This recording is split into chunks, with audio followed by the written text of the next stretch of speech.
श्री दामबाब लिंगार श्री दामोदर देवस्थानाची सत्यनारायणाची महापूजा ही वार्षिक महापूजा आसा आणि ही समेस्त मडगांवकारांक या पुजेचे माठांतली पुजा म्हटल्यार फेमस ताचे वेद लागिल्ले आसतात. त्या निमतान सगळ्या गोंयकारांक जे हांव देवा कडेन मागता दामबाबा कडेन मागता सगळ्यांचें कल्याण जावचें पर्यंत खूब पारंपऱ्य वर्सां ही पुजा हांगा जाता. पयलीं सुरवातेक जाल्ली तेन्ना 21 दीस कंटिन्युअसली नाटकां जाताली, मागीर कालांतरान 7 दीस, मागीर अशे 15 दीस 7 दीस तरी करीत आतां हो उत्सव जो आसा तो उत्सव आतां हांगा 5 दिवस उत्सव साजरो जाता. आयज सत्यनारायणाची पुजा जाले नंतर फाल्यां नाटक जातलें, मागीर वेगवेगळ्या समाजाची आनी नाटकां आसा ती नाटकां सगळीं सादर करून हो उत्सव आसा तो सगळे सहभागी जाता. आतां त्या निमतान श्री दामोदर देवस्थानाचे अभिनंदनय करता आनी त्याच बरोबर सगळ्यांक ही विनंती करता की तांच्यांनी येवन आजच्या दिसा सत्यनारायणच्या महापूजेचे दर्शनी घेवचे आनी आजचो रातचो मागीर आमचो महाप्रसाद आसा त्या महाप्रसादाचो लाभ घेवचो.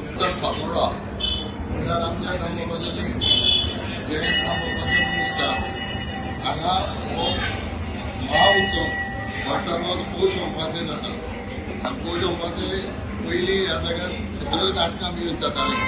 पयल्या दिसा महापुजा, मागीर नाटकां आनी शेवटच्या दिसा गायन आसता.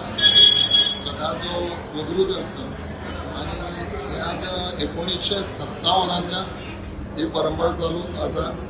आज 68 इयर्स जाले हो उत्सव.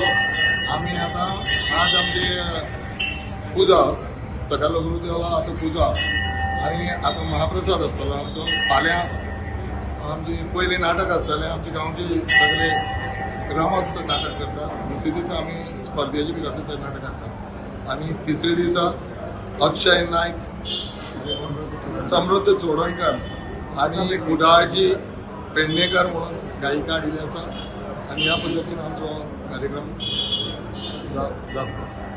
सगळ्यां कडेन मागणी आसा. उत्तम हजारांचे आमचो यशस्वी करता.